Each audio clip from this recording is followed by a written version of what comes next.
네, 잠깐의 쉼, 안식 얻으셨습니까? 예, 우리 계속해서 이번 시간에는 또 고대 현자들의 잠언을 공부하는 시간을 갖도록 하겠습니다. 예, 기도하겠습니다. 하나님, 감사합니다. 저희들에게 말씀을 연구하고 또 말씀을 깊이 있게 바라볼 수 있도록 인도하여 주시고 또 말씀 속에서 우리를 향하신 뜻을 찾고 발견할 수 있도록 통찰력으로 또 아버지 하나님의 말씀을 사색하며 연구하며 깊이 들어갈 수 있도록 인도해 주셔서 감사합니다. 이제 말씀을 깨달아 아는 대로 우리의 삶 속에 실천하고 옮겨서 아버지가 기뻐하는 삶을 살아내는 저희가 될 수 있도록 인도하여 주옵소서. 그래서 우리가 배운 것을 많은 사람들에게 보여주고 증거하고 나타내며 하나님의 귀하신 역사를 새롭게 써가는 저희가 되게 해 주옵소서. 오늘도 저희들 함께 고대의 현자들은 성경을 읽고 어떻게 이해하고 어떻게 가르쳤었는지 바라보고 우리들도 정말 우리 차세대에게 어떤 가르침을 어떻게 가르치고 어떻게 남겨야 될지 우리 사후에 어떤 우리 이름 뒤에 어떤 것이 남을지를 깊이 묵상하며 말씀 속으로 더 깊이 들어갈 수 있는 저희가 되게 해 주옵소서. 오늘도 하나님이 친히 선생님이 되어주시고 가르쳐 주옵소서. 예수님의 이름으로 감사하며 기도드립니다. 아멘. 우리 고대 현자들의 잠언을 지금 공부하고 있는데 그 피리케이 아보트라는 책 우리 4장 7절 말씀을 한번 보시도록 하겠습니다. 여기 보면 공동체에서 너 자신을 분리시키지 말라. 이것은 우리 인간은 사회적인 동물이기 때문에 공동체를 떠나서 혼자 홀로 사는 것은 불가능합니다. 그래서 공동체에서 우리 자신을 분리시키는 것은 안 되고요. 그리고 심판관으로 직무를 수행할 때 변호사처럼 행동하지 말라. 그러니까 만약에 너가 공동체에서 있게 되는데 그럴 때 그 공동체 안에 있을 때 너가 거기에서 어떤 지도자의 자리, 판단자의 자리에 있을 때 너가 판단할 때 변호사처럼 행동하지 마라. 판단자는 판단자의 자리에 있어야 되지 변호사처럼 그 앞에 앉아서 뭐 이제 재판을 받아야 되는 사람을 도와주는 사람처럼 행동하면 안 된다는 거예요. 이것은 무엇을 말하는 거죠? 자기의 자리가 무엇인지를 분명하게 알아야 되죠. 그렇게 하면서 뭘 말하냐면 성경을 토라를 자기 자신을 영광스럽게 하기 위한 왕관으로 만들지 말고 파기 위한 삽으로 만들지도 말라. 뭐 땅을 이렇게 파는 삽 있잖아요. 그런 삽으로도 만들지 말라. 이게 이제 핵심적인 건데 여기서 이제 핵심적인 가르침은 성경 토라를 자기 자신을 영광스럽게 하기 위한 왕관으로 만들지 말라. 그러니까 뭐 변호사처럼 행동하지 말라, 뭐 하지 말라 이렇게 하는 이러한 그 성경을 연구하는 것을 자기 자신을 영광스럽게 하기 위한 왕관으로 만들지 말라. 조금 이따 우리 자세하게 한번 볼게요. 그리고 땅을 파는 파기 위한 삽으로 만들지 말라. 그러니까 이제 이 성경을 자기를 위한 왕관이나 자기의 삶을 어떻게 하기 위한 삽으로 만들지 말라 이렇게 말했고요. 힐렐은 또 뭘 말하냐 개인의 이익들을 위해 토라의 왕관을 이용하는 사람, 그 성경의 왕관을 이용하는 사람은 사라져서 없을 것이다. 이것으로부터 누구든지 토라의 말씀으로부터 개인적인 이득을 구하는 사람은 세상으로부터 그의 생명이 제거된다는 것을 너희는 알 수 있다. 그러니까요. 이제 하나님 말씀을 어떻게 공부하고 어떻게 적용하고 어떻게 이제 해야 되는가 하는 것을 우리에게 분명하게 가르쳐 주는 가르침인데 이 핵심적인 구절을 우리가 한번 살펴보도록 이렇게 하겠습니다. 그래서 핵심적인 구절은 토라를 자기를 높이는 왕관으로 사용하지 말라는 거예요. 그러니까 내가 성경을 많이 공부했다, 성경을 많이 안다 이러한 거 있잖아요.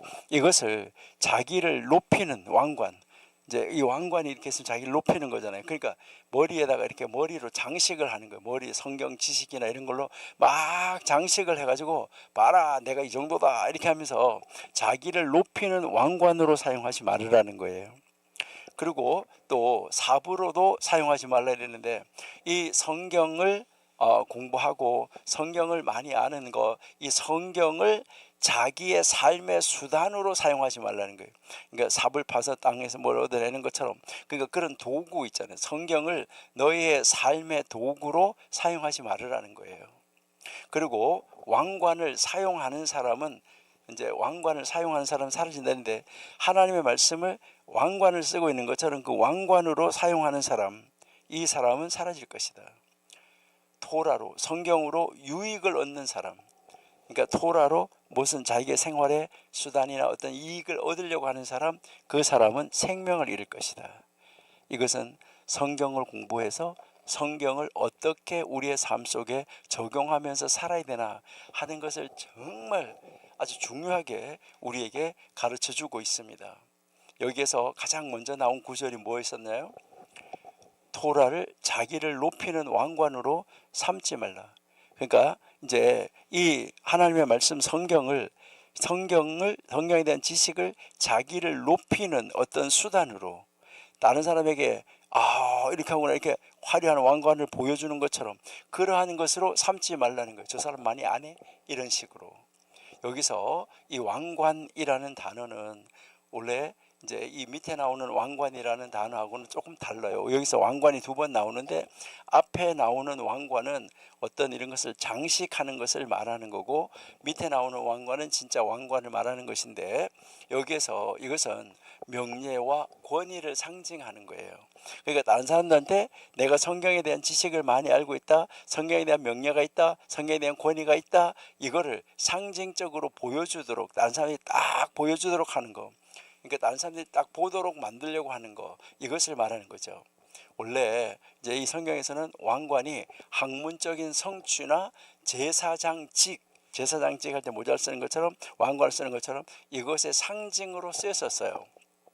그러니까 이 토라, 하나님의 말씀을 학문적으로 많이 알거나 또 자기가 많이 가르치는 것, 이거를 자기 자신을 높이는 명예의 수단으로 삼지 말라는 거예요. 그러니까 내가 하나님 말씀을 학문적으로 많이 알아요. 다른 사람 보고 틱틱거리고 뭐 이렇게 하고 이러고, 또 그거를 또 많은 사람들에게, 뭐 교회가 크다 어쩌다 많은 사람들에게 가르치는 거, 이거를 자기 자신을 높이는 명예의 수단으로 삼지 말라는 거예요. 대부분 많은 사람들이 하나님 말씀을 많이 알거나 하나님 말씀을 많이 가르치는 그런 뭐 교회가 크거나 이렇게 하면 뭐 하는 거예요? 그것을 가지고 자기를 이렇게 높이는 수단으로, 명예의 수단으로 삼는 경우가 많다. 그거는 지금만 그런 것이 아니라 옛날부터 그랬다. 이것을 지금 우리에게 가르쳐 주는 것이죠. 그러니까 지금부터 벌써 2, 3천 년 전에 그 당시에 학식이 있는 성경 교사나 이제 이 성경을 가르치는 그런 권위자들은 사회적으로 높은 지위를 얻을 수 있었기 때문에 말씀을 도구화하는 유혹이 컸다는 거예요. 그러니까 사람들이 그를 이렇게 이제 사회적으로도 이렇게 높은 지위를 얻을 수 있었기 때문에 그들에게 뭐 했냐면은 사람들이 막 와서 따르고 막 이제 존경해주고 그를 막 높여주고 막 이렇게 해주니까 이 하나님의 말씀이 자기를 높이는 도구로 사용하겠다는 이런 유혹을 많이 받을 수 있었다는 거예요. 그럴 때일수록 딱딱 절제할 수 있어야 된다. 이것을 이야기를 하는 거죠. 우리 마태복음 6장 1절 한번 볼게요. 마태복음 6장 1절.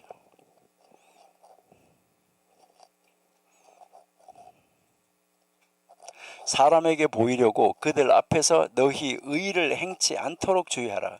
명예를 얻는 것이죠. 수단으로 사용하는 거죠. 그렇게 하지 말라는 거죠. 그렇지 아니하면 하늘에 계신 너희 아버지께 상을 얻지 못하리라. 하나님 상 안 준다. 이것을 이야기를 하는 것이죠. 자, 마태복음 23장 5절 한번 볼게요. 마태복음 23장 5절.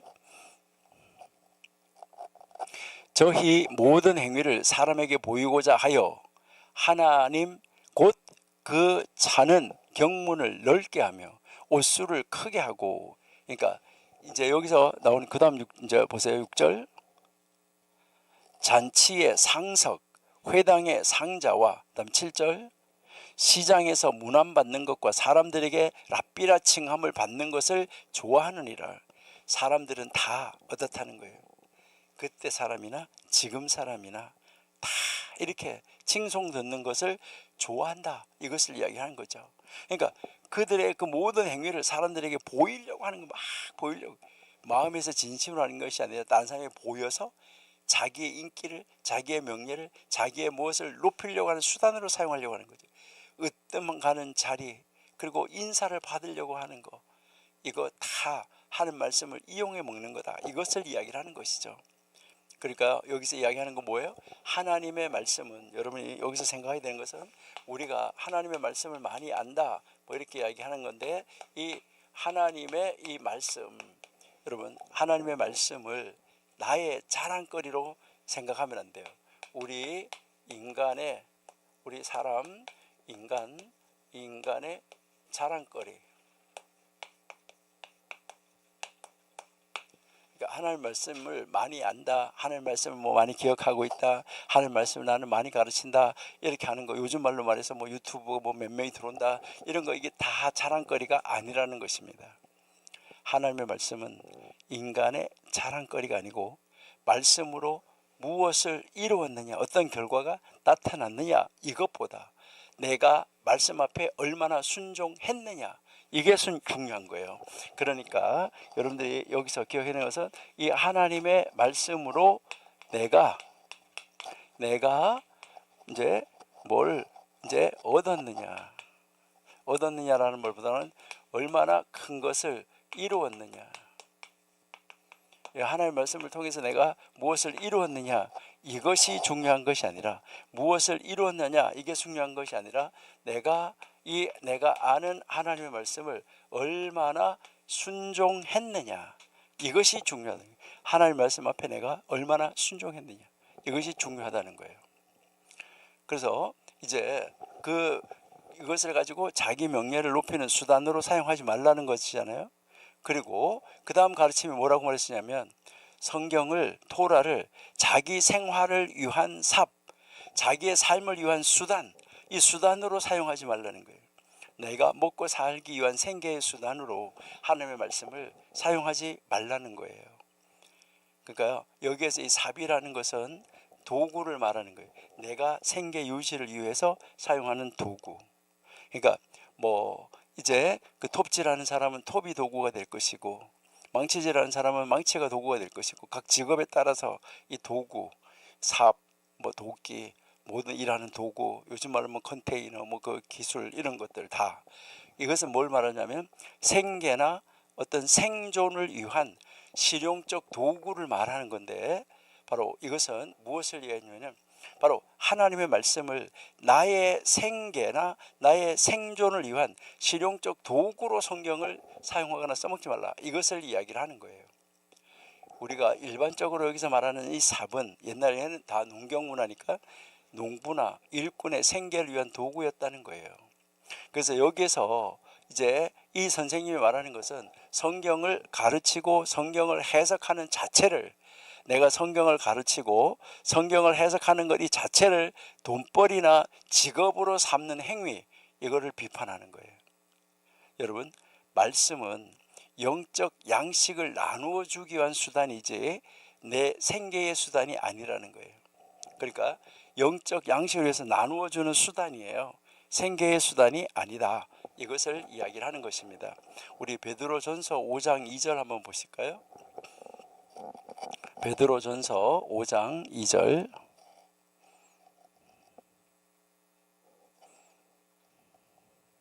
너희 중에 있는 하나님의 양무리를 치되, 어떻게 해요? 부득이함으로 하지 말고 오직 하나님의 뜻을 쫓아 자원함으로 하고, 더러운 이의를 위하여 하지 말고 오직 즐거운 뜻으로 하라. 내가 어떤 이익을 취해 보려고 더러운 이익을 위하여서 목양하지 말라는 거예요. 자원함으로 하라는 것이죠. 우리가 잘 아는 신명기 8장 3절이나 예수님께서 마귀에게 시험을 받을 때 사용하셨던 말씀, 사람이 떡으로만 살 것이 아니고 여호와의 입에서 나오는 말씀으로 살아야 된다라고 말씀하잖아요. 여러분, 우리가 뭐 이제 목회자는 설교나 아니면은 뭐 학교에서 교수 강의한 문이나 아니면 신학, 아니면 출판, 서적을 출판하는 거, 이런 것들이 다 그것을 출판을 해서 물질적 보상이 중심이 되어서는 안 된다는 거예요.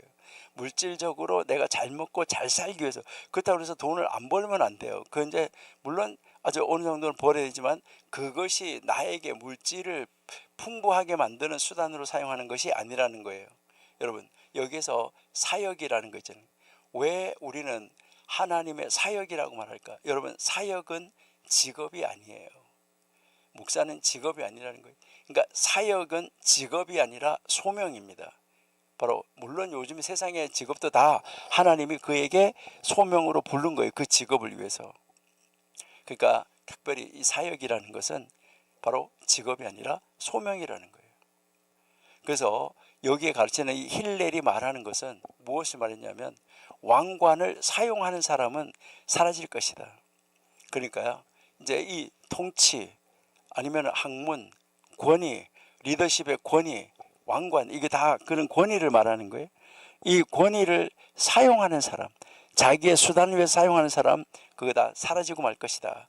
이것을 이야기를 하는데 하나님의 말씀, 하나님의 말씀의 권위, 이 왕관을 남용하는 사람, 권력을 남용하는 사람 결코 사라진다. 이것을 우리에게 가르쳐 줍니다. 성경은 바로 우리에게 가르치기를 성경의 권위, 하나님의 말씀의 권위는 섬기는 것과 경건을 위한 것이다. 이거를 남용할 경우 하나님 앞에서 그 권위를 빼앗기게 된다. 이것을 우리에게 가르쳐 주는 말씀입니다. 잠언 16장 18절 보실게요. 잠언 16장 18절. 교만은 패망의 선봉이요 거만한 마음은 넘어짐의 앞잡이다.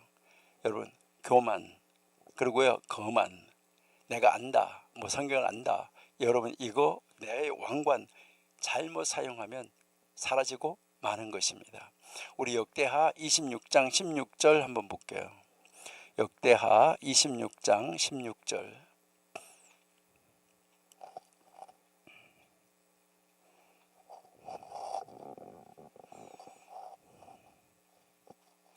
역대하 26장 16절.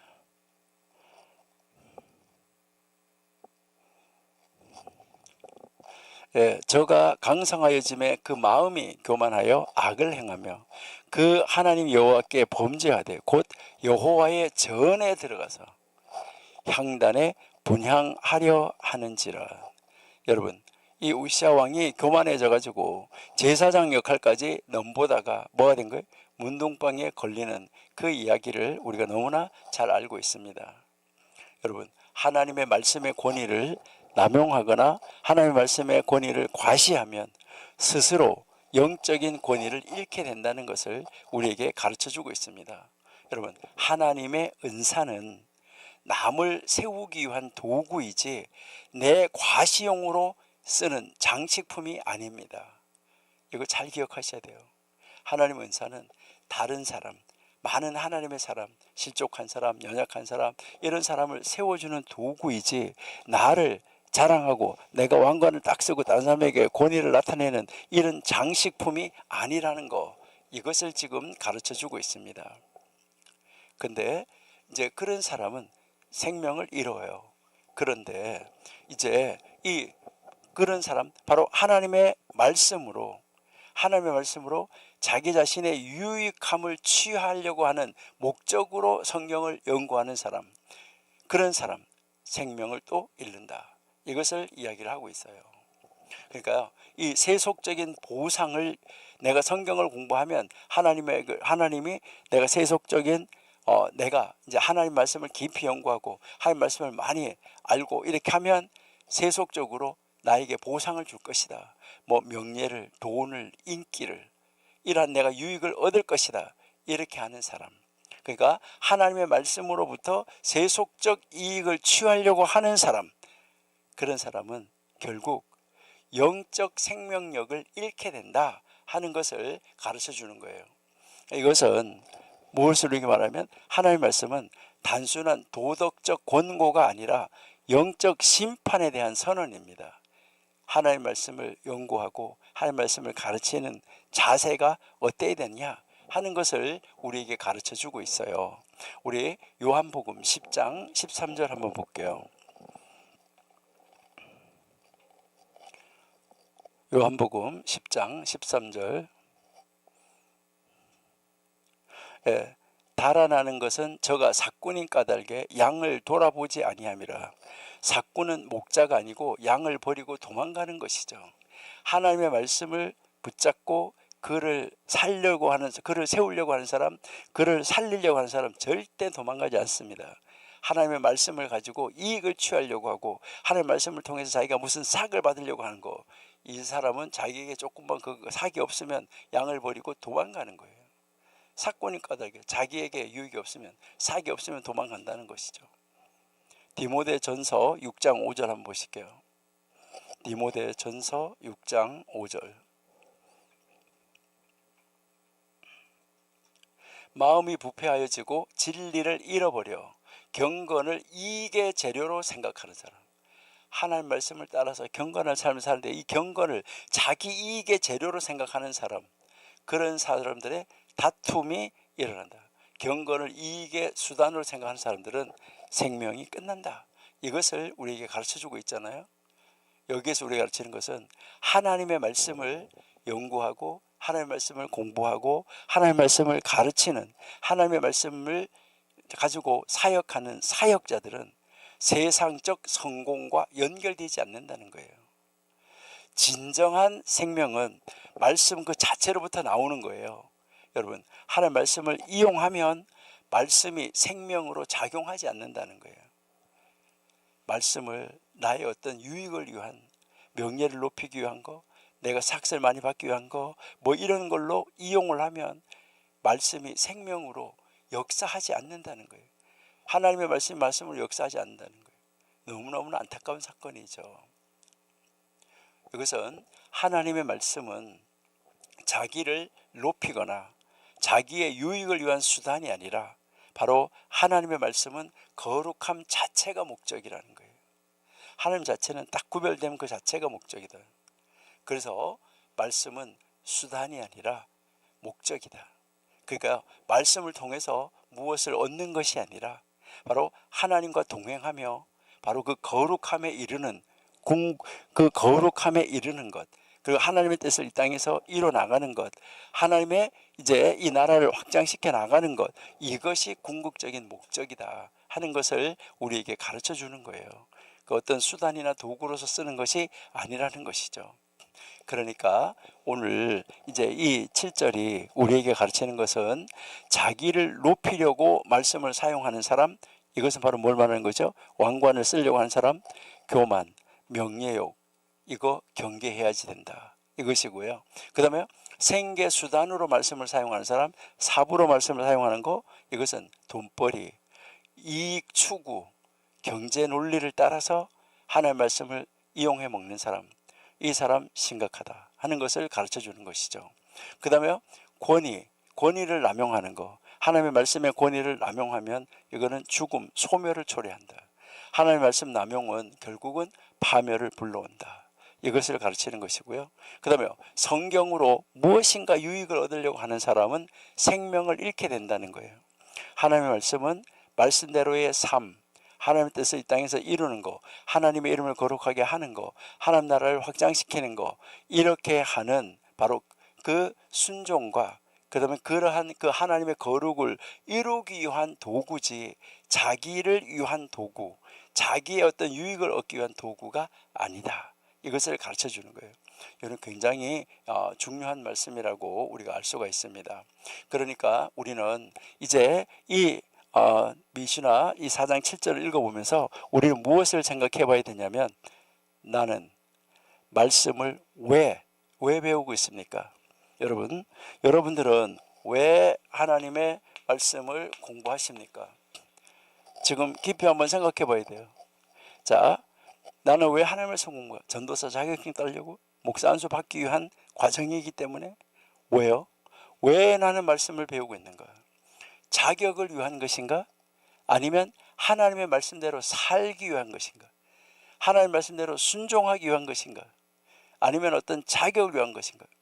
하나님 말씀대로 살려고 하고 공부하다가 보니까 하나님께서 세워서 소명을 줘서 불러서 일하게 하시면 하는 것이죠. 그러니까요, 나는 말씀을 왜 배우고 있는가? 이것을 우리가 첫 번째 한번 생각해야 되고요.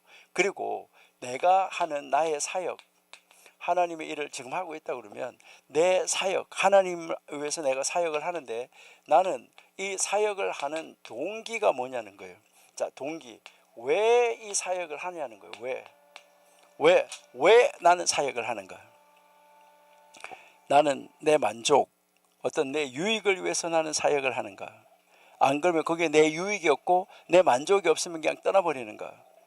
사꾼 아까 목자처럼 떠나버리는가? 나의 사역의 동기는 무엇인가? 내가 하나님 말씀을 연구하고 말씀을 가르치는 이 사역의 동기는 무엇인가? 여러분, 이것은 하나님의 사랑이어야 됩니다. 동기가. 하나님을 사랑하고 하나님 말씀을 사랑하고 이웃을 사랑해서 그 이웃에게 하나님의 뜻이 올바르게 이루어지고 이웃을 바르게 세우고 이웃을 샬롬으로 만들고 이웃을 하나님의 백성으로 세우는데 우리가 사용을 해야 된다. 그것이 내 사역이 되어야지 된다. 이것을 이야기를 하고 있는 것이죠. 그 다음 우리가 하나 또 생각할 수 있는 것은 여기서 나는 하나님의 말씀, 성경, 이 하나님의 말씀으로 정말 이제 이 하나님의 말씀으로 영적인 생명을 얻고 있는가? 아니면 하나님의 말씀을 통해서 돈을 버는가? 하나님의 말씀을 위해서 왕관을 쓰는가? 하나님의 말씀을 통해서 유익을 얻는가? 내가 하나님의 말씀으로 무엇을 얻으려고 공부하고 있는가? 이거 한번 심각하게 생각하셔야지 돼요. 그러니까 오늘 우리에게 이 가르치는 이 말씀이 정말 이 하나님의 말씀을 어떻게 바르게 연구해서 바르게 사용하고 바르게 가르쳐야 되고 말씀을 대하는 자의 태도, 말씀을 가르친 자의 태도, 사역하는 자의 태도, 이것을 우리에게 분명하게 가르쳐주고 있습니다. 내가 왜 말씀을 공부하는데, 나의 사역의 동기는 도대체 무엇인데, 나는 하나님의 말씀으로 영원한 생명을 내가 먼저 하나님의 말씀으로 영원한 영적인 생명을 얻고 있는가? 이것을 우리가 깊이 묵상해 봐야지 됩니다.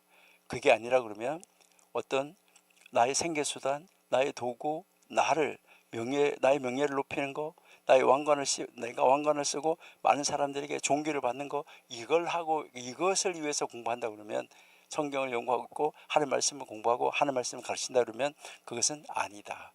이것을 우리에게 가르쳐 주는 것입니다. 자, 그 다음 우리 8절 한번 보실게요.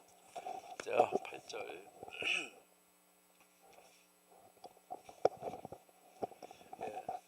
랍비 요세이는 말한다. 요세이 선생님이 말한다. 누구든지 토라를 경외하는 사람은, 이건 토라는 성경이에요. 성경을 경외하는 사람은 그 자신이 사람들에 의해서 존경을 받는다. 앞에 하고 반대죠.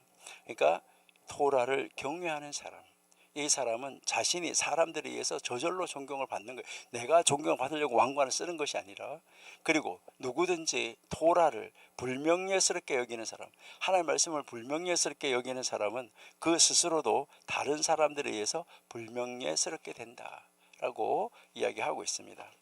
그러니까요, 이제 이 하나님의 말씀을 존중히 여기고 귀하게 여기고 그 하나님의 말씀을 두려워하는 사람은 그의 몸이 바로 많은 사람들 앞에서 존귀히 여김을 받게 된다는 거예요. 저절로.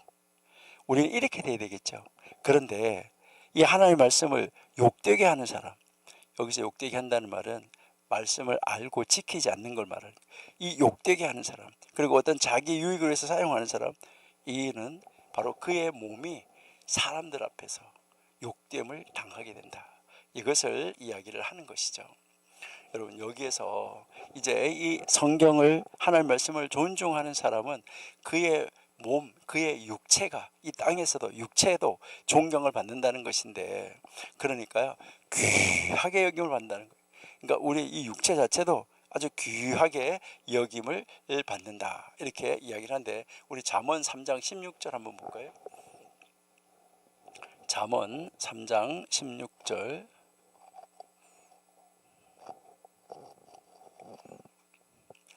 그 우편 손에는 장수가 있고 그 좌편 손에는 부귀가 있다.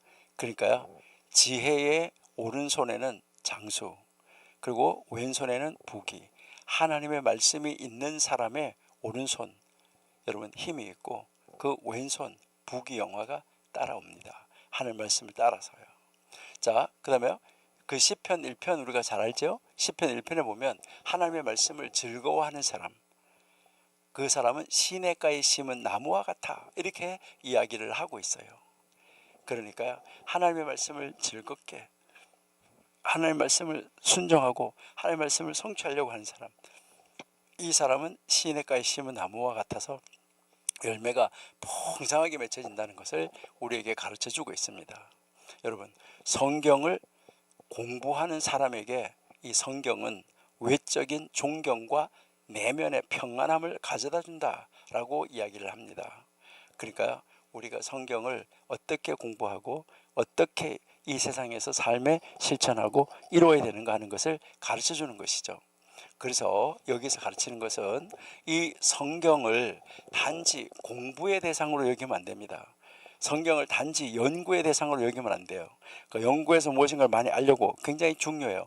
그러나 그것이 목적이 아니라 하나님의 말씀을 공부를 했으면 공부한 대로 살아야 되겠다 하는 이 결심, 어떻게 살아야 되는지, 하나님 앞에서 어떻게 살아야 되는지, 하나님의 말씀을 어떻게 이루어야 되는지, 이것을 알기 위해서, 하나님이 기뻐하는 삶, 하나님 말씀대로 삶을 살아내기 위해서 성경을 공부하는 거예요.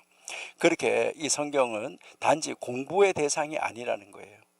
그리고 이제 우리가 이제 그 성경을 정말 우리는 하나님의 말씀으로 어떻게 하면 하나님의 말씀대로 살까 하면서 그 하나님의 말씀을 두렵과 떨림으로 연구하고 그 하나님의 말씀에 대해서 경외하는 이 태도를 가질 때, 그럴 때 그런 태도를 가진 그 사람의 삶, 그 사람의 태도, 그 사람의 언어, 그 사람의 행동, 심지어 그 사람의 존재 자체가 다른 사람들로부터 존귀하게 느껴진다는 거예요. 여러분, 그런 사람 많이 보잖아요. 야, 어떻게 저렇게 말씀대로, 어떻게 저렇게 말씀을 많이 하는데 저렇게 말씀을 많이 입으로 말하려고 하지 않고 저렇게 행동으로 말씀을 저렇게 살아낼까? 이런 걸 볼 때 우리가 그런 사람들을 참 존귀하게 여기고 그런 사람들을 높이잖아요. 그러니까 우리가 그런 사람이 되면 좋겠죠. 그러니까 성경을 연구할 때 성경을 정말 존귀하게 여기고 성경에 경외하는 사람은 그 사람 스스로도 그렇게 존귀하게 여김을 받고 다른 사람들로부터 공경을 받는다, 이것을 이야기하는 거죠. 근데 두 번째 가르침은 뭐였었나요? 성경을 욕되게 하는 사람은 그의 몸도 욕을 당한다. 여러분, 성경을 욕되게 한다, 이 말은 일단 무슨 말인가요? 성경을 공부하고 성경을 대하는 사람이죠. 안 믿는 사람 말하는 것이 아니잖아요. 그러니까 성경을, 물론 안 믿는 사람이 성경을 욕되게 할 수 있어요. 그거는 뭐 성경을 뭐 안 배웠으니까요. 근데 그런 사람 빼놓고 성경을 아는데 성경대로 하지 않는 거, 성경을 아는데 성경 반대로 가는 거, 성경이 가르치는 거하고 반대로 행동하는 거, 이것을 여기서 보면 뭐라고 하냐면 경멸되어진다라고 이야기하는데, 그러니까 성경을 욕되게 하는 자는 저절로 누군가에 의해서 경멸되어지는, 말씀에 의해서 경멸되어지는 것을 이야기를 하는 거예요. 모욕을 당하는 것을 이야기를 하는 거예요.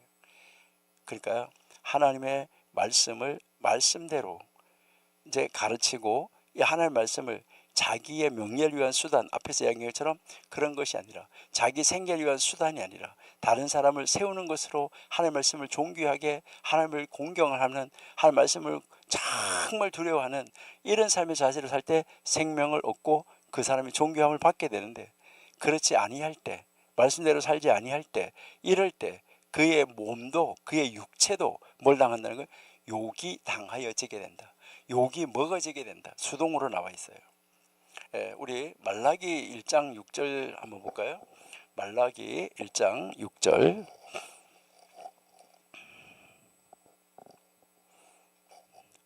내 이름을 멸시하는 제사장들아. 하나님의 이름, 이제 이 제사장들이 하나님 말씀 아는 사람이에요, 모르는 사람이에요? 아는 사람이에요.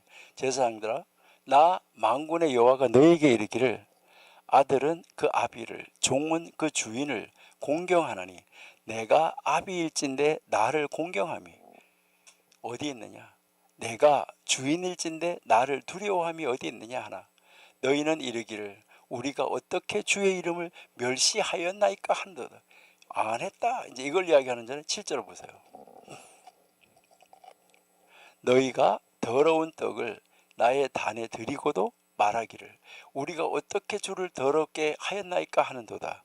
이는 너희가 주의 상은 경멸히 여길 것이라. 이게 이렇게 한 것이 말함을 인함이라. 예.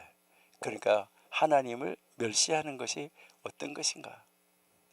하나님의 말씀을 말씀대로 살지 않는 거죠. 더러운 떡을 나의 단에 드리고 하나님 말씀대로 하지 않았다는 것을 이야기를 하는 것입니다. 우리 히브리서 10장 29절 한번 볼게요. 히브리서 10장 29절. 하물며 하나님의 아들을 밟고 자기를 거룩하게 한 언약의 피를 부정하는 것으로 여기고 은혜의 성령을 욕되게 하는 자의 당연히 받을 형벌이 얼마나 더 중하겠느냐. 너희는 생각하라. 여러분, 하나님을 멸시하고 말씀을 멸시하고 말씀을 무시하고 이렇게 하는 사람, 그러니까 이제 하나님의 성경을 욕되게 하는 사람, 그 몸이 어떻게 된다고요? 욕당할 것이다 라고 이야기를 한 것이잖아요. 이것은 무엇을 가르친 걸까요? 하나님의 말씀을 무시하거나 하나님의 말씀을 가볍게 여기면 그의 삶과 그의 존재도 결국 존중의 가치를 잃어버리게 된다. 우리 인간은 다 존재의 가치가 있어요. 그러는데 바로 그의 그 삶과 그의 그 존재 자체가 뭐가 있나요? 잃어버리게 된다는 거예요. 이것은 단지 하나님의 심판의 차원이 아니에요. 사람들의 눈에도 그렇게 보이게 된다는 윤리적 현실이에요. 다른 사람들도 그를 모욕할 거다. 이것을 이야기를 하는 거예요. 그러면 여기에서 우리가 한번 생각해 볼 수 있는 교훈은 무엇일까? 우리가 이 하나님의 말씀을 경외하는 사람들에 대해서 우리가 생각해 볼 것은 바로 우리는 어떤 교훈을 여기서 배워야 될까? 여러분, 여기서 우리가 한번 생각해 볼 것은 바로 어떤 것이 있냐 하면은 이제 우리는 여기서 우리가 하나님의 말씀, 이 하나님의 말씀을 경외하고 하나님의 말씀을 두려워하면 사람들에게 존경받는다. 하나님의 말씀을 경외하면 우리는 사람들에게 우리가 경외함을 받는다. 자, 그렇다 그래가지고 이 경외함을 받기 위해서 말씀을 경외하면 안 되는 거예요, 도구로. 그러니까 하나님의 말씀을 정말 하나님을 사랑하기 때문에, 아까 우리가 그랬잖아요. 하나님의 말씀을 우리가 사랑하기 때문에 그렇게 경외하면 그 사람에게 다른 사람으로부터 존경심이 부어진다. 이것을 이야기를 하는 것이죠. 그러니까 성경을 존경하는 사람, 성경을 경외하는 사람, 이런 이 삶은 내면의 거룩이 오는 거예요. 그 사람의 내면에 거룩이 와서 이 내면이 거룩해지니까 이 외면은 어떻게 되는 거예요? 그게 그 사람의 성품으로, 그 사람의 인품으로, 그 사람의 품격으로, 그 사람의 삶의 단정함으로 나타나 보여지는 거예요. 그러니까 다른 사람들이 뭐 하는 거예요? 와, 정말 존경한다. 이렇게 되어지는 것이죠. 그러니까 하나님께 집중한 사람, 이것은 다른 말로 하나님의 말씀에 집중하는 사람, 하나님의 말씀에 사로잡혀 있는 사람, 그런 사람들의 삶은 사람들 앞에서도 빛을 발하게 되었다. 이것을 여기서 가르쳐 주는 것입니다. 우리도 이렇게 살면 참 좋겠다, 이런 생각이 들어요. 그러니까 하나님의 말씀 앞에서 항상 경건한 태도로 서 있어야지 되고, 우리는 아주 작은 말씀이라고 생각되는, 아주 성경을 읽다 보니까 이거 이렇게 하는 아주 작은 말씀이라고 생각되는 그런 말씀 한 구절이라도 우리가 그 구절을 대할 때 하나님의 입김처럼, 하나님이 나에게 직접 말씀을 해 주시는 것처럼 대하는 자세, 이런 자세를 한번 가져보세요. 그러면 우리가 하나님의 말씀을 이 하나님의 말씀 들려주시는구나, 이렇게 들을 때 우리의 자세는 달라지지 않을까 하는 것을 우리가 한번 생각해 볼 수가 있어요. 그 다음에 이제 여기서 우리가 하나님의 말씀을 경외하면 그런데 두 번째는 여기서 우리가 이 하나님의 말씀을 경히 여기는 사람, 그러니까 하나님의 말씀을 아주 가볍게 대하는 사람, 여러분 그런 사람은 삶도 가벼워집니다. 그러니까 하나님의 말씀 성경을 가볍게 대하는 사람은요, 그 사람의 삶, 모든 삶 전체가 다 가벼워요. 이것은 하나님의 말씀을 무시하거나 하나님의 말씀에 무관심하게 하는 사람, 이런 사람, 결국 그런 사람은 자기 자신도 이 세상에서 경시되어지고 이 세상에서 모든 사람들로부터 무시당하게 되는 이런 일을 가지게 된다 하는 것을 가르쳐 줍니다. 그래서 우리는 하나님의 말씀을 대할 때, 하나님의 말씀을 말할 때, 하나님의 말씀을 가르칠 때 두렵고 떨림으로 해야 됩니다. 정말 하나님의 영이 나를 인도한 대로, 정광 목사님 말씀하신 대로 막 벌벌 떨리는 대로, 그러니까 정말 그러한 떨림으로 경외함과 정말 공경함, 진실함으로 하나님의 말씀을 임해야 된다는 거예요. 경건하지 않은 농담이나 경건하지 않은 말, 이런 거를 사용하는 자체도 우리는 피해야 된다 하는 것을 우리에게 가르쳐 줍니다. 바로 이제 이게 우리에게 가르치는 말씀은 바로 무엇을 말씀하냐면, 하나님의 이 말씀, 하나님의 말씀은 나의 삶, 나의 삶의 무게중심, 그러니까 하나님 말씀이 나의 삶의 무게중심이다. 이것은 하나님의 말씀이 나의 삶을 딱 지탱하는 중심점이라는 거예요. 무게중심, 아주 구심점이다. 이것을 이야기를 하는 것이죠. 우리가 얼마나 하나님의 말씀을 존중하는가, 이것이 곧 내 인생의 나의 전체의 품격을 결정짓는 하나의 척도입니다. 그래서 아주 중요한 것이죠. 그러니까 내 삶이 무엇인지 매일매일 우리는 확인해야 돼요. 나의 삶이 무엇인가? 나의 삶의 중심이 무엇인가? 나는 내 삶의 구심점을 어디다가 맞춰놓고 살아가고 있는가? 이거 매일매일 확인하셔야 된다는 거예요. 그래서 말씀에 대한 태도가, 하나님 말씀 성경에 대한 태도가, 하나님에 대한 태도가 곧 나와 하나님과의 관계입니다. 그러니까 우리가 하나님 말씀을 어떻게 대하느냐 하는 것이 하나님과 관계를 어떻게 하느냐 하는 것과 일맥상통한다는 것입니다. 여러분의 삶의 중심은 지금 무엇입니까? 삶의 무게중심은 무엇입니까? 매일매일 순간순간 확인하고 있습니까? 나의 사역의 무게중심은 무엇입니까? 하나님의 말씀을 존중하는 사람은 많은 사람들 앞에서도 반드시 존중함을 받습니다. 말씀을 가볍게 여기는 사람은 결국 자기 존재도 가볍게 여김을 받게 된다는 것을 오늘 이 고대 근동의 잠언이 우리에게 가르쳐 주고 있습니다.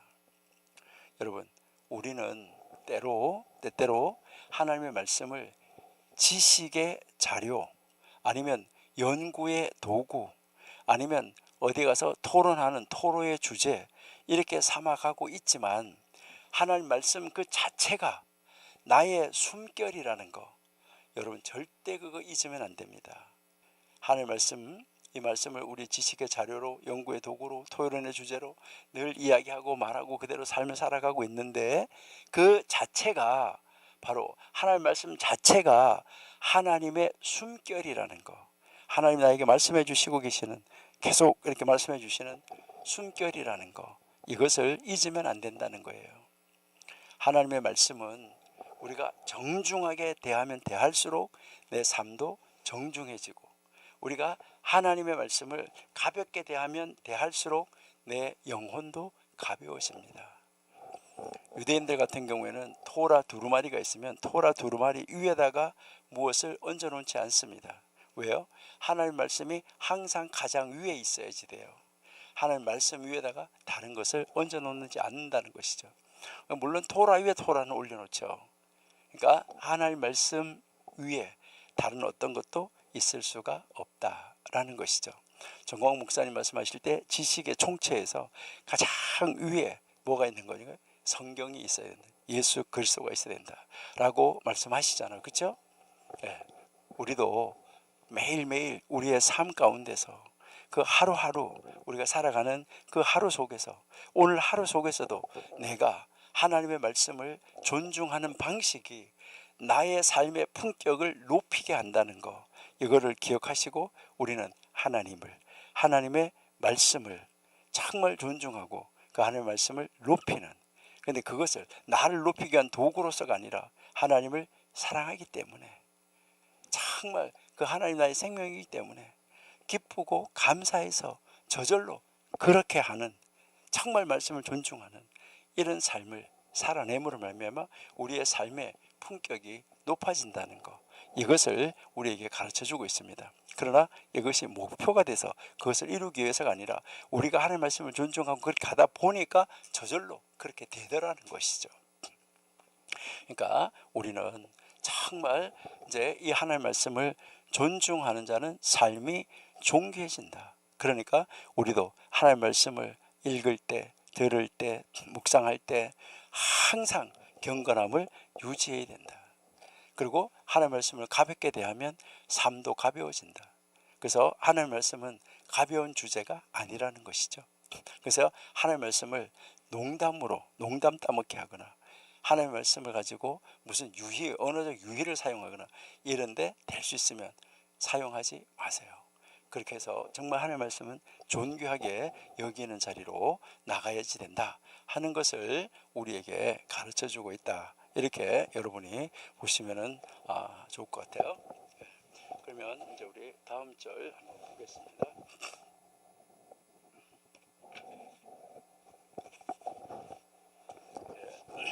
이제 4장 9절입니다. 4장 9절. 랍비 요시에 그의 아들 랍비 이스마일이 말한다.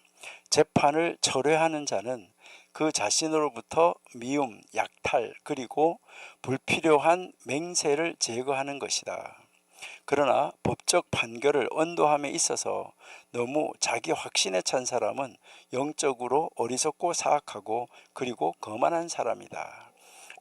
여기서 이제 재판하고 판단하고 이 세상에서의 삶 속에서 사람이 어떻게 살아야 되는가 하는 것을 우리에게 가르쳐 주는데요.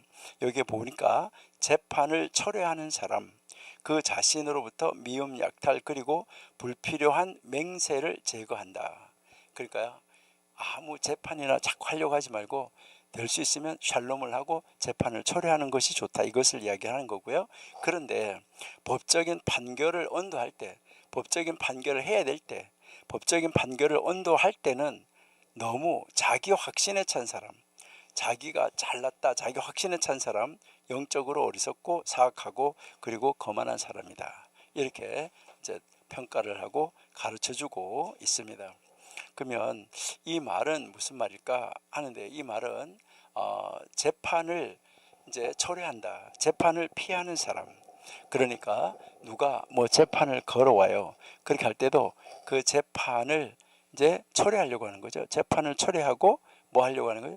자기로부터의 어떤 원한이나 약탈이나 헛된 맹세나 이런 것이 있다고 하면 그런 것을 제거하려고 하는 거예요. 그러니까 샬롬을 유지하려고 하는 거예요. 이게 재판을 피하는 것이고요. 그리고요. 그런데 이제 이 판결을 하는 데 있어서, 그러니까 꼭 판결을 해야 될 때, 그러나 이 하나님의 말씀 해석을 하는 데 있어서 판결을 해야 될 때, 하나님의 말씀을 판결해야 될 때는 마음이 거만한 자는 어리석고 악해서 오만하게 된다. 이것을 이야기를 하고 있습니다. 그러니까 우리는 이 세상에서 다른 사람들로부터 고소당하는 일, 재판으로 이제 뭐 당하는 일, 소를 당하는 일, 이런 거 될 수 있으면 하지 말아야 되는 거예요. 그러니까 원한이나 약탈이나 헛된 맹세나 이러한 것이 없도록 철저하게, 그런 것이 없도록 제거하는 삶을 살아야지 된다. 그런데 내가 정말 그런 것이 없는데도 누가 나를 모함해서 재판을 하게 됐을 때, 그때도 나는 뭐 하지 말아야 된다는 거예요? 거만하거나 오만하게 그 자리에 서지 말라는 것이죠. 그러니까 마음이 거만하게, 말씀 앞에 거만하게 서지 말아라, 이것을 이야기를 하는 것입니다. 이것은 여기서 이제 우리가 이 재판을 피한다 했는데, 이제 이것은 지나치게 모든 거를 재판하려고 하는 사람들, 뭐 조금만 그거 하면은 고소하고, 뭐 조금만 그거 하면 고소하고, 교회 안에서도 뭐 조금만 그거 하면 당회에다가 뭐 올리고 이렇게 하는 사람입니다. 그러니까 지나치게 재판을 하고 지나치게 재판을 관여하고 그리고 지나치게 성급한 판단을 이런 거 내리는 거 이거를 다 피해야 된다. 이것을 이야기를 하는 거예요. 샬롬을 만드는 일을 해야지 된다 하는 것을 이야기를 합니다. 그런 데서 벗어나야 된다는 거예요. 그러니까 우리가 스스로의 삶에서 어떤 위험한 결과 그리고요 스스로의 삶에서 하나님의 말씀이 정말 흥황되게 하고 말씀이 살아서 역사되게 한다고 하면 내가 손해를 보더라도 다른 사람을 세우고 말씀이 세워지도록 하는 거 그러한 것을 우리에게 가르쳐 주고 있습니다. 그래서 또 이제 재판을 해서 판결이 이루어졌어요. 그렇게 되면 결국은 어떻게 되는 재판까지 가면 이것은 감정적 균열이 생기게 돼 있어요. 그러니까 불이익한 이익이 오게 돼 있어요. 그리고 불공정한 이 판결은 반드시 불이익한 이익이 한쪽에는 오게 되어져 있다는 거죠. 그렇게 했을 때 많은 사람들이 뭐 하는 거예요? 헛된 맹세를 하는 경우가 많아요. 거짓 증언 그리고 부주의한 선언 이라는 것이 재판 중에 발생할 수 있는 죄라는 거예요. 그래서 이런 것을 철저히 피하고 철저히 봉쇄해야지 된다. 이것을 이야기를 하는 것이죠. 우리 출애굽기 23장 6절 볼게요. 출애굽기 23장 6절 너는 가난한 자의 송사라고 공평치 않게 하지 말며 가난한 자라고 내가 거만해가지고 막 공평하지 않게 하면 안 되는 거예요. 샬롬을 만들어야 돼요. 7절 거짓 일을 멀리하며 무죄한 자와 의로운 자를 죽이지 말라. 자, 나는 악인을 의롭다 하지 아니하겠노라. 공평해야 되는 거죠. 8절 너는 뇌물을 받지 말라. 뇌물은 밝은 자의 눈을 어둡게 하고 의로운 자의 말을 굽게 한다. 참 안타까운 말씀이죠. 그러니까 여기서 우리가 보면 이제 가난한 자의 송사 그리고 뇌물 이거 정말 심각한 거죠. 정확한 판단이 아니잖아요. 하나님 앞에서의 판단이 아니잖아요. 그거 하면 안 된다. 이것을 이야기를 하는 거죠. 잠언 17장 15절도 한번 볼게요. 잠언 17장 15절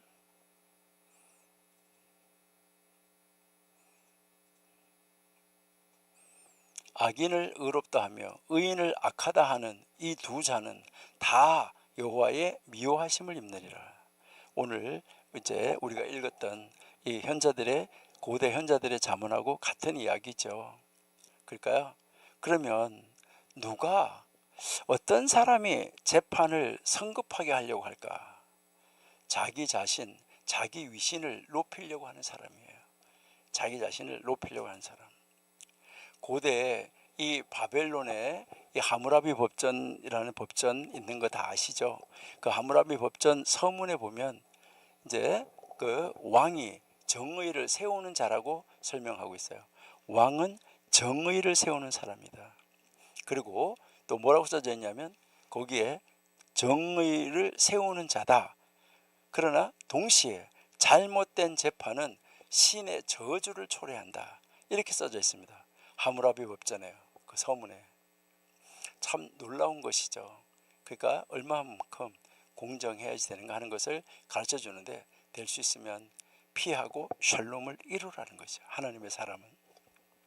그리고 이 율법 판결에 거만한 자라 했잖아요. 자기가 뭐가 된 것처럼 하는 사람, 마음이 교만한 사람 이런 것을 이야기를 하는데 판단하는 데 있어서 자기가 확신이 차가지고 확신이 지나쳐가지고 다른 사람의 조언이나 다른 사람의 어떤 그 도움 이런 말 하나님의 말씀이나 아니면 하나님이 이제 가르쳐 주시는 그 교훈이나 이러한 것을 거절하는 거예요. 그러니까 또 하나님 말씀 앞에 자기 자신을 세우는 기도하는 거, 또 하나님 앞에 자기를 존경하는 자세, 하나님 앞에 자기를 신중하게 세우는 자세, 자기를 신중하게 사건을 바라보는 자세 이러한 것을 거절하는 사람, 이러한 사람이 마음이 교만한 사람이에요. 자기대로 밀고 가는 거예요. 자기 확신대로 밀고 가는 거예요. 얘는 자기 확신이 아니라 자기의 유익을 위해서 세상 말로 말해서 똥꼬집 피우는 사람이에요. 이거는 망하는 사람이죠. 그렇게 하면서 하나님의 말씀 판결을 거절해서 하는 말씀 판결을 따라서 하는 말씀을 따르는 것이 아니라 반대로 해나가는 것이죠.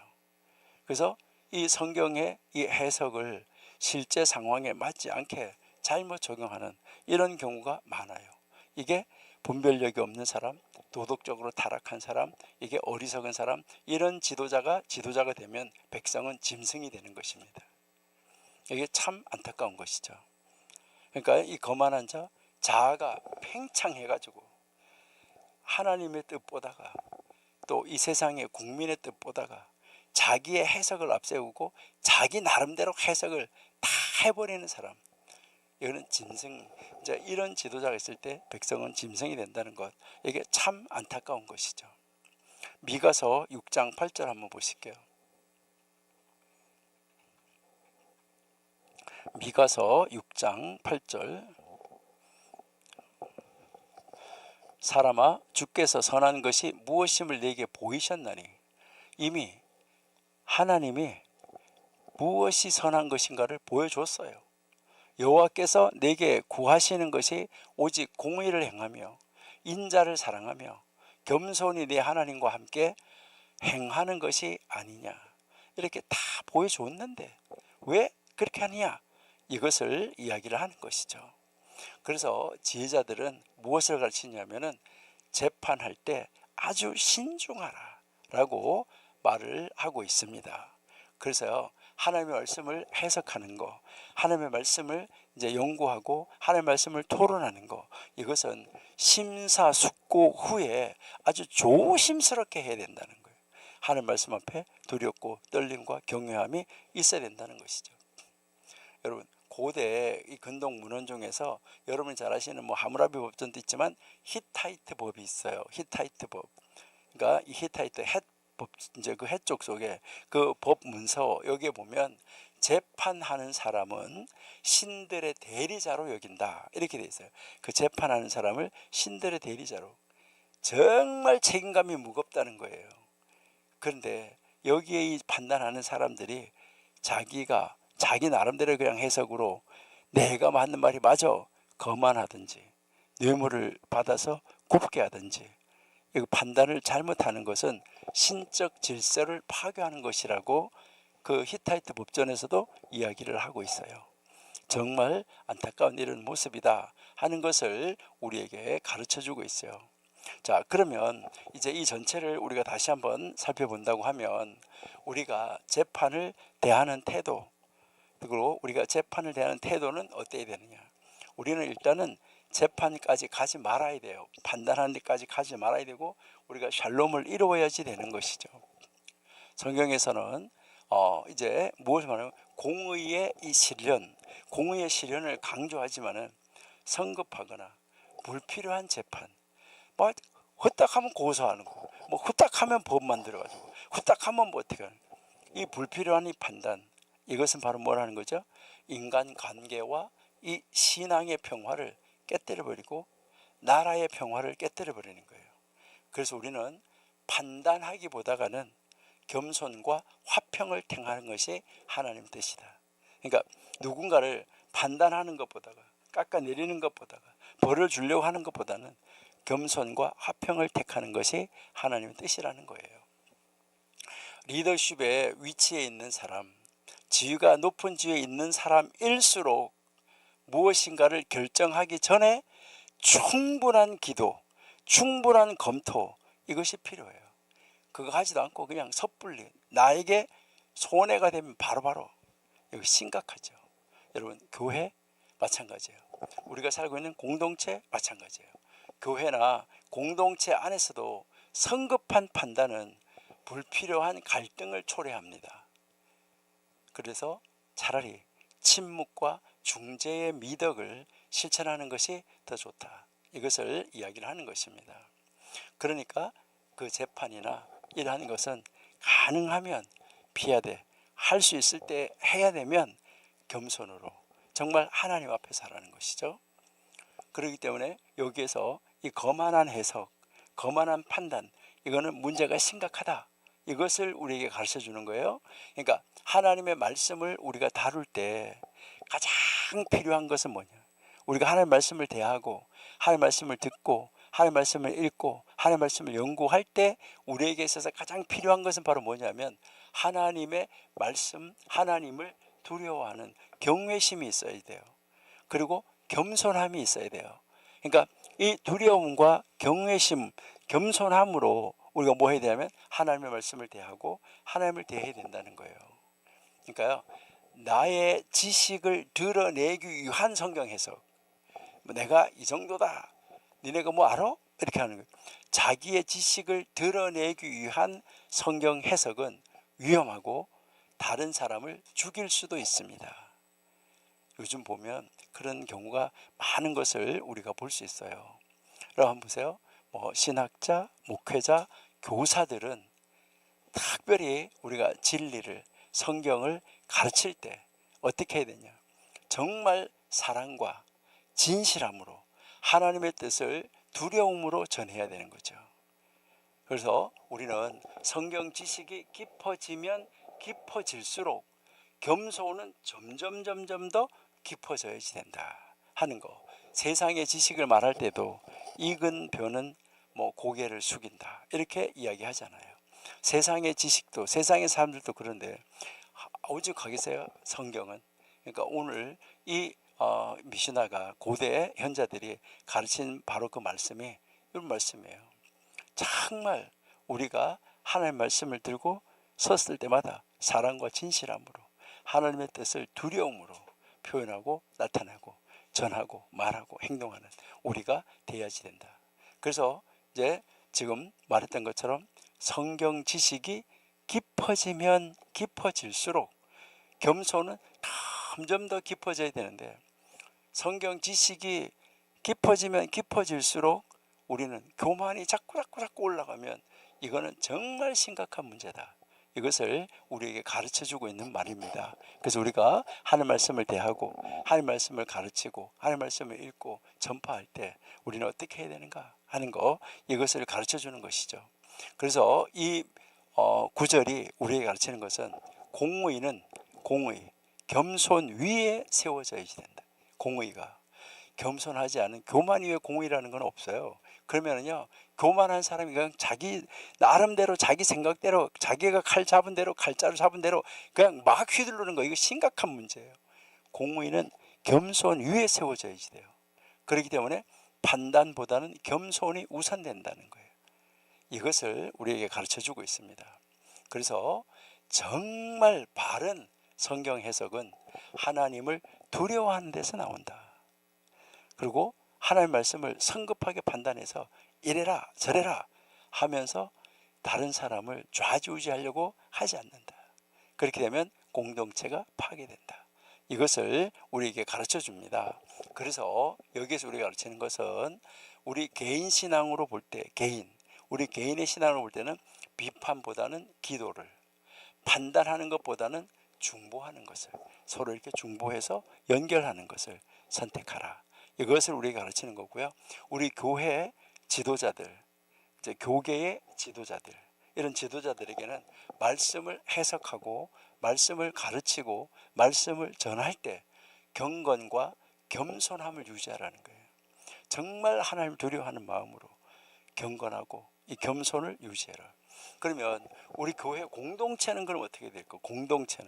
우리 교회 공동체는 하나님의 법과 하나님의 말씀과 하나님의 말씀의 권위를 따를 때, 하나님의 말씀대로 적용하면서 살 때 어떻게 되냐?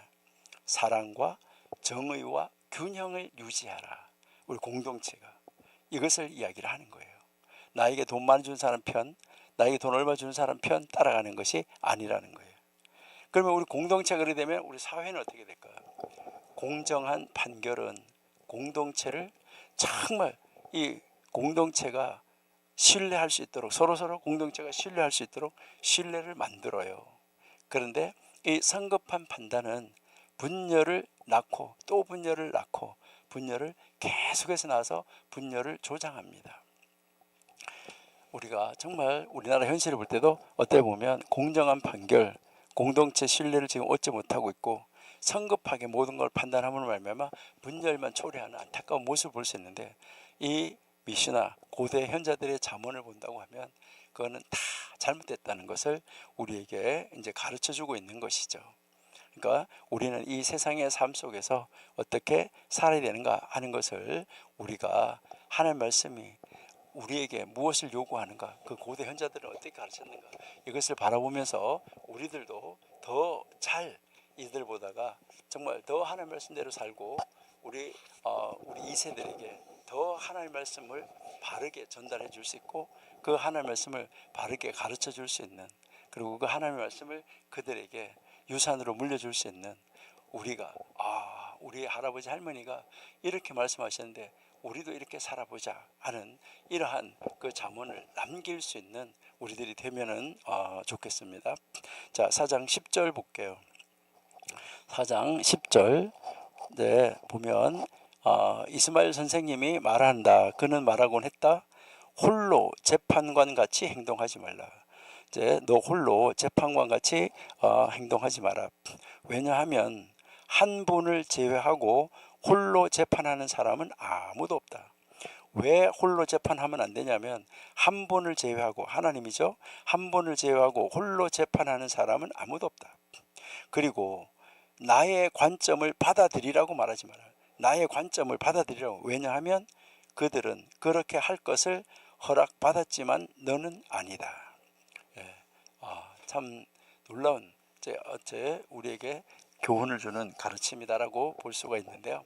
이거를 좀 더 쉽게 한번 우리가 생각해 보면, 이제 너 혼자 재판하는 자가 되지 말라. 너 스스로 혼자서 모든 것을 옳고 그르고 뭐하고 이거 하지 말라는 거예요. 혼자서 스스로 재판하실 수 있는 분은 오직 한 분, 하나님밖에 없기 때문이다. 그리고 또 너의 의견을 받아들이라고 강요하지 마라. 내 거가 맞는데 왜 자꾸 다른 말이 맞냐, 강요하지 말라는 거예요. 이것은 다른 사람들에게는 허락되지 않았다는 거예요. 너가 맞다고 하는 그 의견이 너에게는 맞는다고 허락됐는데 다른 사람에게는 그렇게 허락되지 않았다는 거예요. 너에게만 허락됐다는 거예요. 그런데 이걸 구체적으로 들어가 보면 그렇게 하는 것은 너에게도 허락되지 않았다는 거예요. 하나님에게 달려있다. 이것을 이야기를 하는 것입니다. 여기에서 홀로 재판하지 마라. 그러니까 이것은 혼자 재판하는 자. 이것은 무엇을 이야기하냐면 공동체하고 협의하는 것이 없이, 그러니까 공동체가 있으면 공동체가 만들어 놓은 법이 있잖아요. 그 법의 테두리 안에서 이제 이 세상의 공의가 정해놓은 이 법의 테두리 안에 법에 협의가 없이 내 스스로가 그냥 꽝 판단하는 거예요. 법이 뭐라고 하든 상관없다는 거예요. 내 마음대로 하겠다는 거예요. 이거 진짜 심각한 거예요. 이것 때문에 나라가 혼란이 올 수도 있습니다. 정말 심각한 거죠. 그러니까 정말 그렇게 완벽하게 모든 것을 홀로 할 수 있는 분, 하나님 한 분밖에는 없다. 이것을 여기서 이야기를 하고 있는 것이죠. 우리 신명기 1장 17절 한번 볼까요? 신명기 1장 17절. 재판은 하나님께 속한 것인즉 너희는 재판의 외모를 보지 말고 귀천을 일반으로 듣고 사람의 낯을 두려워 말 것이며 스스로 결단하기 어려운 일이거든 내게로 돌리라. 내가 들으리라 하였고. 여러분, 재판은 하나님께 속한 것인데 우리가 정말 신중하게 해야 된다는 거, 이것을 이야기를 하는 것이죠. 이사야 33장 22절도 한번 보실까요? 이사야 33장 22절.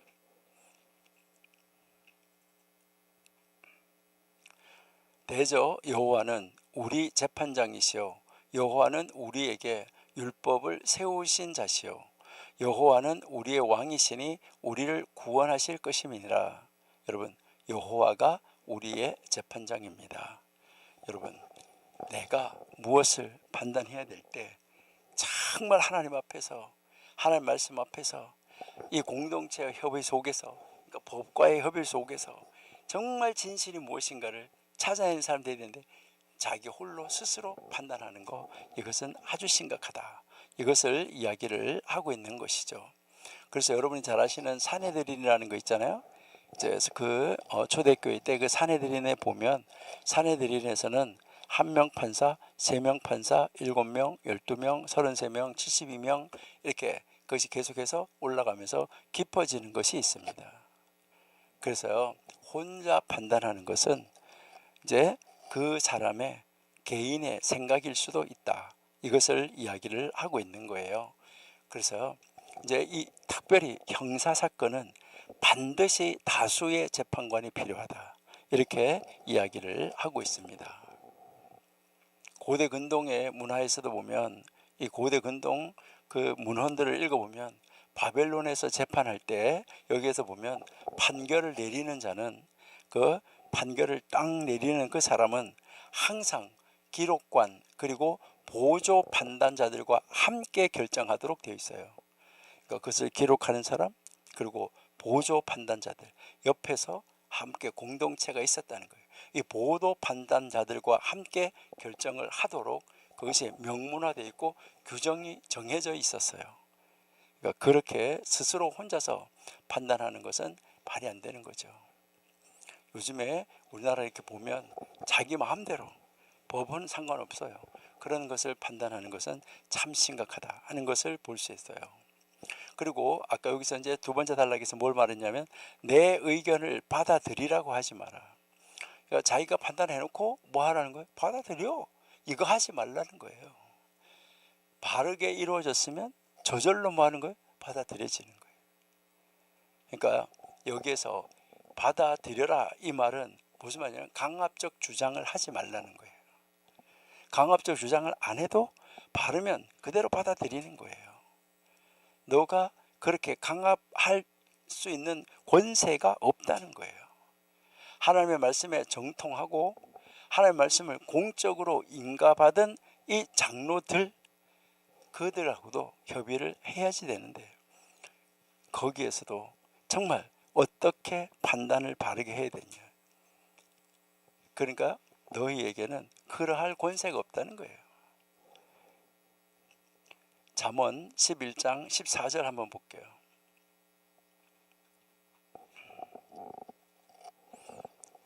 지략이 없으면 백성이 망하여도 모사가 많으면 평안을 누리니라. 혼자 하면 안 돼요. 그러니까 하나님의 말씀이 또 하나님의 말씀을 따르는 제자들이 모여야 평안이 올 수가 있어요. 찾아올 수가 있어요. 우리 욥기 32장 6절 한번 볼게요. 욥기 32장 6절.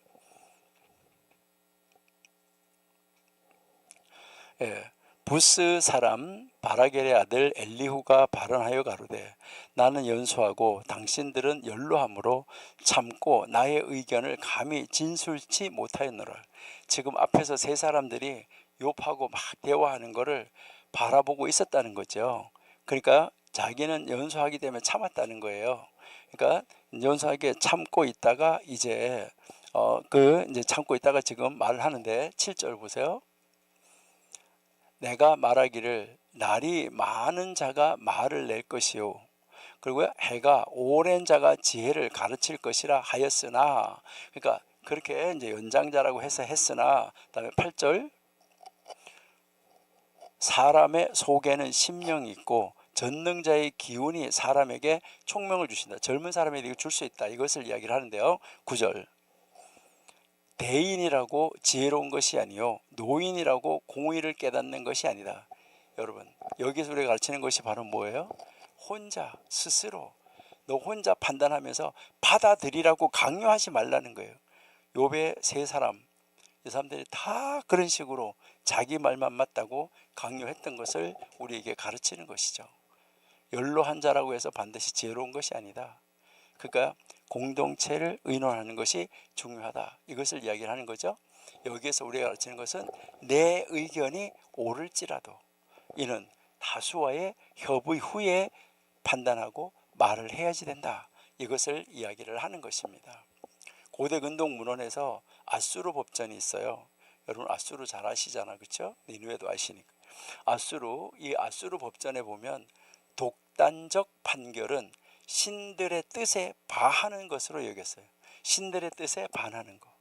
그러니까 혼자서 독단적으로 뭐 이렇게 하는 거, 이거는 신들의 뜻에 반한다 이렇게 여겼어요. 그래서 뭘 했냐면 다수의 판단자가 모여서 판결하는 거, 이것을 권장을 했습니다.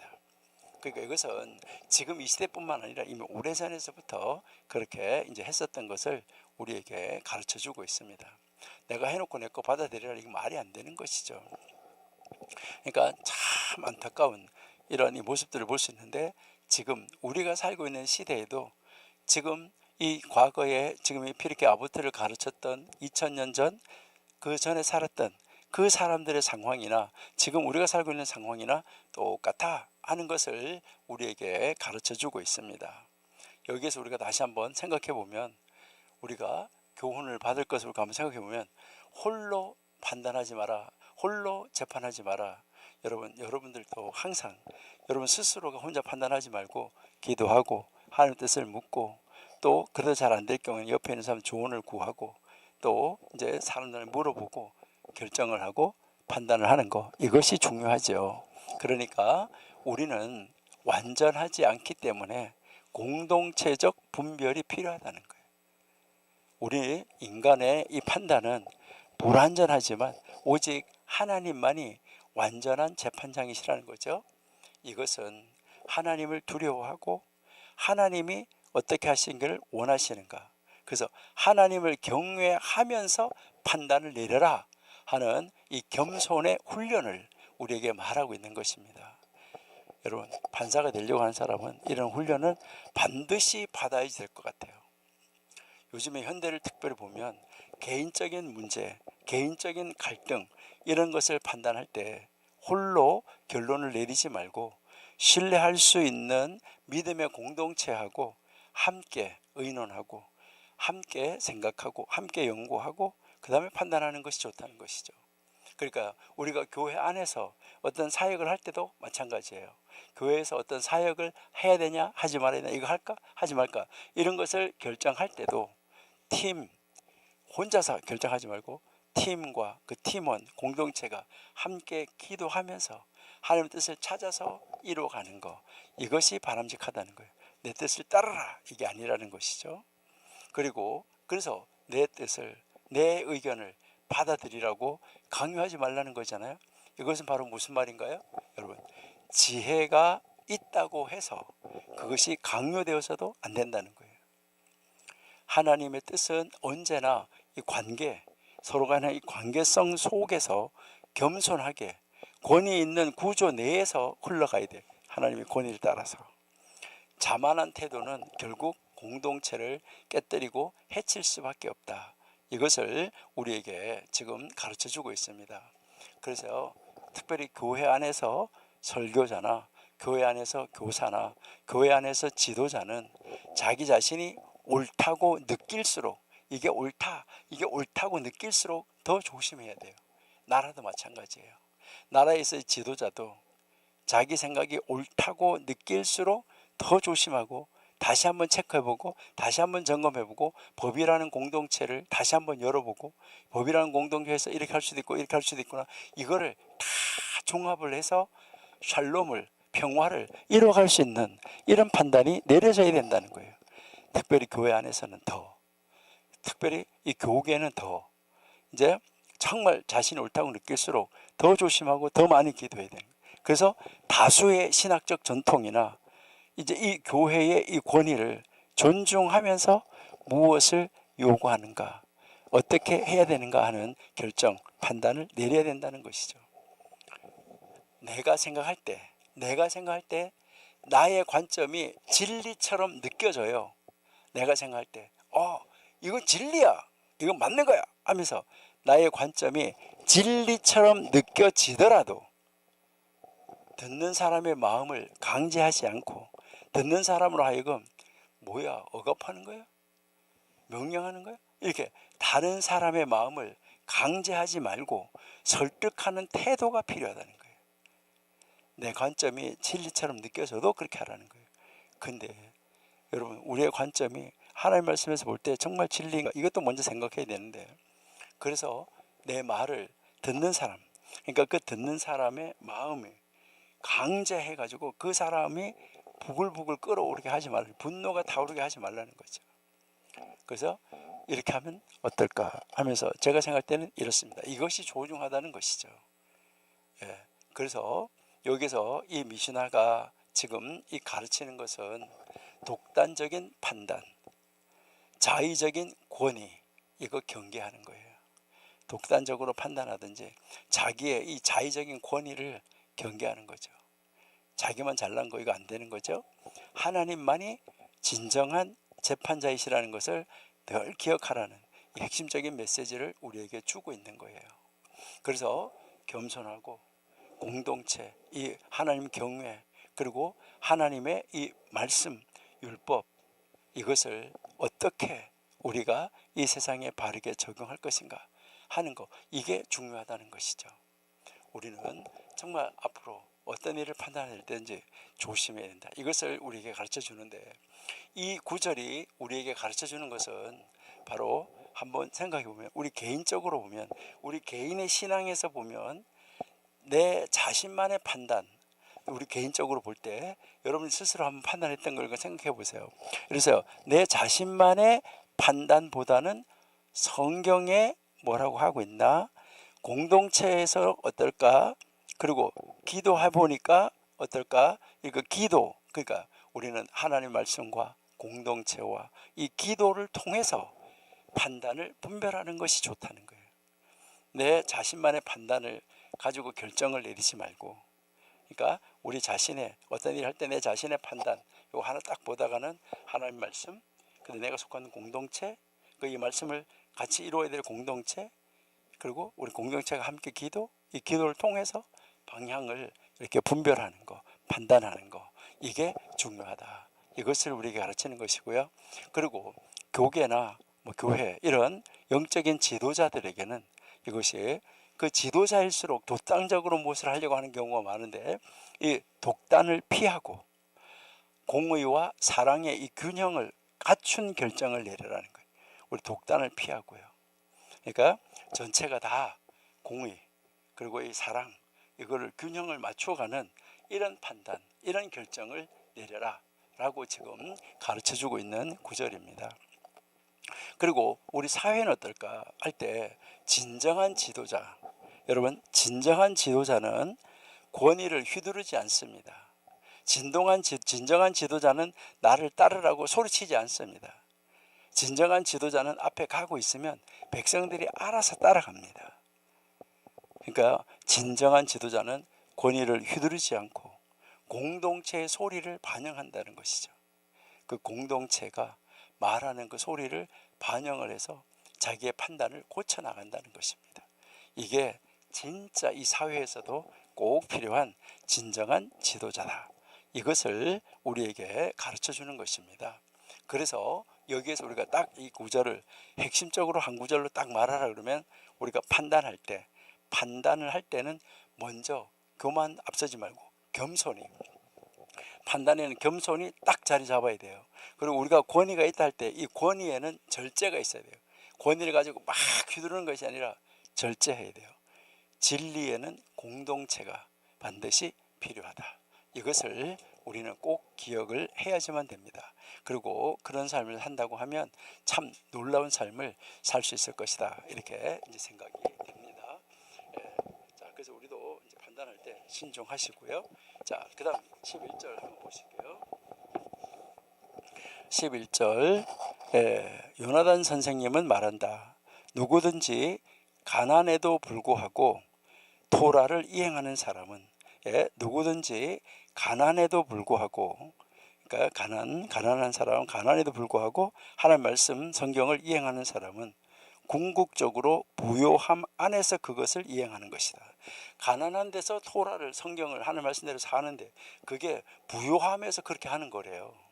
무슨 말인지 참 이해하기 어렵죠. 그러나 누구든지 부요함 때문에 하나님 말씀 토라를 게을리하는 사람은, 부유해, 그래서 하나님 말씀을 게을리하는 사람은 궁극적으로 가난함에서 그것을 게을리하는 거죠. 그 사람은 또 가난함 속에서 그것을 게을리하는 거래요. 이게 도대체 무슨 말일까? 우리 한번 같이 묵상해 보도록 하겠습니다. 무슨 가르침일까? 누구든지 가난하면서도 하나님의 말씀을 지키는 사람, 자기가 가난해요. 가난하면서도 하나님의 말씀에서 하라는 대로 하나님의 말씀을 지키는 사람은 결국 부요함 가운데서도 이것을 지키게 될 것이다. 이걸 이야기하는 거예요. 그러니까 가난할 때 못 지키는 사람은 부유해도 못 지킨다. 이걸 이야기를 하는 거예요. 그러니까 가난할 때 하나님의 말씀을 지키는 사람은 부유할 때도 하나님의 말씀을 지킨다. 그런데 부요함 때문에 성경을 폐하는 사람, 그러니까 자기가 부유하기 때문에 하는 말씀대로 살지 않으려고 하는 사람, 결국 가난한 가운데서도 하나님의 말씀은 폐기하게 될 것이다.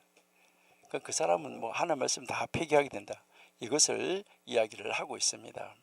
그러니까요, 여기에서 이제 우리가 보면 가난한 중에 하나님의 말씀을 지키는 사람, 가난한 중에 하나님의 말씀을 실천하는 사람, 가난한 중에서도 말씀대로 살아가려고 하는 사람, 정말 그렇게 살기 어렵고 궁핍하고 이렇게 한데도 결국 그 끝에는 부요함 가운데서 그것을 하고 있을 것이라는 거예요. 그러니까 가난한 가운데서 이걸 이렇게 해나갔는데, 그러다가 보니까 계속 해나가다 보니까 하나님 부요함을 줬어요. 그 보니까 아주 부요함을 줬는데 그 부요함 속에서도 뭐 하고 있더라는 거예요? 이것을 하고 있더라. 이것을 이야기를 하는 거예요.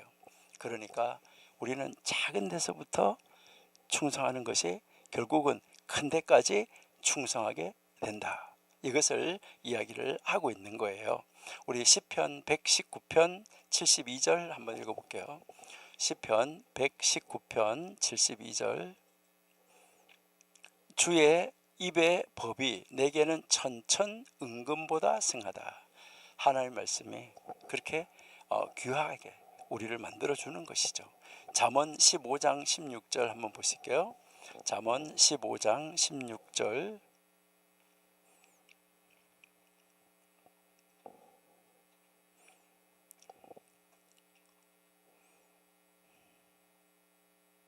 잠언 15장 16절. 가산이 적어도, 그러니까 재산이 작아도 여호와를 경외하는 것이 크게 부하고 번뇌하는 것보다 낫다. 근데 결국은 하나님께서 부유하게 해준다. 이것을 이야기를 하는 것입니다. 그래서 성경은 부유한 사람을 통해서 보존되는 것이 아니라 가난한 사람을 통해서 보존된다고 그 고대 근동 문헌에서는 이야기를 하고 있어요. 그러면서 또 고대 근동 문헌에 보면 뭐라고 나오냐면, 누가 하나님의 말씀을 목숨처럼 간직하는가? 오직 궁핍함 가운데서도 지키는 자. 아주 궁핍한 가운데서도 하나님의 말씀을 지키는 사람이 하나님의 말씀을 목숨처럼 간직하는 자래요. 그래서 고대 근동 문헌에서 보니까 뭐라고 나오냐 하면은, 가난한 자가 신 앞에 신실한 자로 간주된다. 이렇게 이야기를 하고 있고요. 부자들은 종종 탐욕으로 인해 가지고 경건함을 잃어버린 존재다. 이렇게 설명을 하고 있다. 이렇게 이야기를 합니다. 그러니까요, 부자들은 언제나 가졌는데도 더 가지려고 한다는 거죠. 그런 욕심, 이 욕심 때문에 경건함을 잃어버리는 이런 존재로 묘사되어지고 있다. 그렇게 이야기를 하고 있습니다. 여러분, 우리가 정말 하나님 앞에서 우리가 어떻게 우리는 살아가야지 될까? 그래서 오늘 우리가 요 구절을 여러분 다시 한번 생각하면서, 가난한 가운데서도 하나님 말씀을 지키는 사람은 자기도 알지 못하는 가운데서 부유해졌는데, 부유해진 가운데서도 하나님 말씀을 잘 지키고 있어요. 그걸 바라볼 때 다른 사람들이, 야, 저 사람 부유한 가운데서도 이렇게 하네? 한다는 것이죠. 예, 다음 주에 우리 계속해서 요 구절을 다시 한번 복습을 하면서 이제 뒤에 이어가면서 공부해 보도록 하겠습니다. 잠시 기도하겠습니다. 하나님, 감사합니다. 사랑하시는 내 가운데 오늘도 도우시고 아버지가 원하시고 기뻐하시는 일을 이루는데, 나는 교회, 하나님, 또 우리 공동체 안에서 나는 어떤 존재인가 하는 것을 다시 한번 분명하게 인식하는 저희가 되게 해 주옵소서. 지도자면 지도자대로, 공동체 이론이면 공동체 이론대로 우리가 하나님 말씀 앞에 어떻게 서야 되는지 바르게 알고 바르게 인식해서 하나님이 기뻐하는 자리에서 하나님이 기뻐하시는 일을 하나님이 기뻐하시는 방법으로 이뤄나가는 저희가 되게 해 주옵소서. 내 뜻대로가 아니라 하나님의 기뻐하시는 뜻대로, 하나님이 원하시는 대로, 하나님의 말씀이 원하는 대로 이루어내는 진정한 하나님의 사람 되게 해 주옵소서. 예수님의 이름으로 감사하며 기도드립니다. 아멘.